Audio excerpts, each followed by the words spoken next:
Сәлем достар, сіздермен бірге керек кеңес арнасы. Кір сабынның зияны және пайдасы туралы білесіз бе? Жағымсыз арзан сабынның қысқаша сипаттамасы: бактерияға қарсы, саңырауқұлаққа қарсы, дезинфекциялаушы, гипоаллергенді, жансыздандыру, кептіру, қабынуға қарсы. Жалпы суыққа арналған сабын ерітіндісі. Мұрын қуысын ерітіндіге батырылған мақта тампонмен өңдеңіз, 2-3 рет қайталаңыз, мұрынның ағуы жоғалады. Ит тістегеннен кейін жараны емдеу. Жараға сабынды суға малынған таңғышты жағыңыз. Сабынмен жуу молочницадан емдейді. Қынаптың ішінен және сыртынан сабынды саусақпен емдеңіз.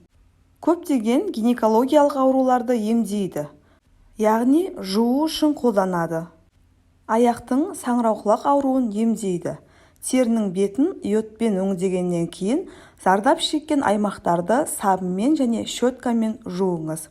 Күйікке қарсы тамаша құрал: күйген жерді көбіктеңіз және құрғатыңыз. Содан кейін көпіршіктер мен қызару болмайды.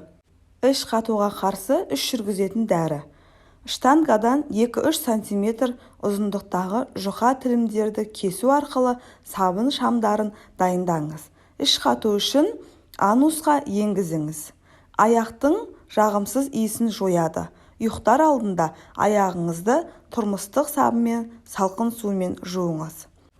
Депиляциядан кейін терінің тітіркендіруін жояды. Кесілген жерлерді, сызаттарды, жараларды сабынды сумен суланған мақта жастықшасымен емдеңіз.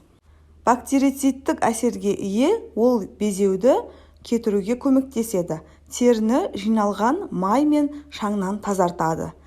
Жәндіктердің шағуын, қышуды жеңілдетеді. Тікелей мақсаттан басқа біздің тәртіптің пайдасы да бар. Жемістер мен көкөністердің тамаша жуады, кір мен қауіпті микробтарды кетіреді. Тіс щеткасын толығымен дезинфекциялайды. Түнде щетканы көбіктеңіз. Жүннен жасалған бұйымдарды кір сабымен жусаңыз, олар жұмсақ болады. Балалар киімдерін тамаша жуады. Зиянды кір жуу ұнтағына балама, әртүрлі химиялық заттарсыз алмастырылмайтын ыдыс жууға арналған жуғыш зат. Кесу тақтасын тамаша тазартады. Кейде пәтер кілттерін сабынмен және сумен жуыңыз. Бір топ лас кілттер сіздің ауруларыңыз. Еденді жуған кезде бір шелек суда аздап сабынды сұйылтыңыз. Тарақтар мен щеткаларын айына бір рет сабынды суға жібітіңіз. Не үшін деген сұрақ туындауы мүмкін. Өйткені микроскоппен қараңыз.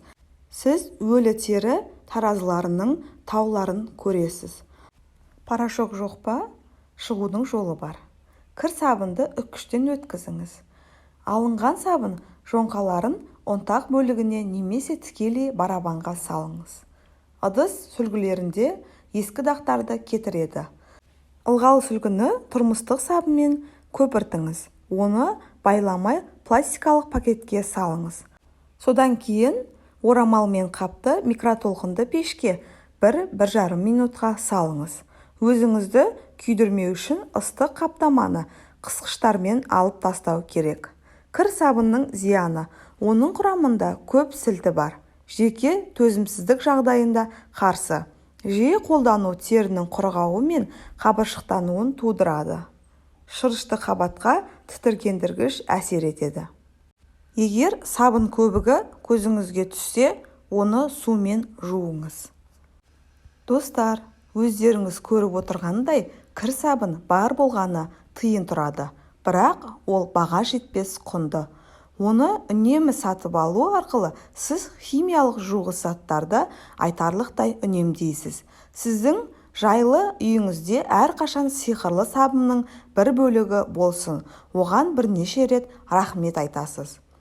Осы тақырып бойынша кеңестеріңіз бен толықтыруларыңыз болса, комментарий бөліміне қалдырыңыз. Сіздермен бірге керек кеңес арнасы. Соңына дейін болғандарыңызға рахмет. Арнаға тіркелуді ұмытпаңыздар.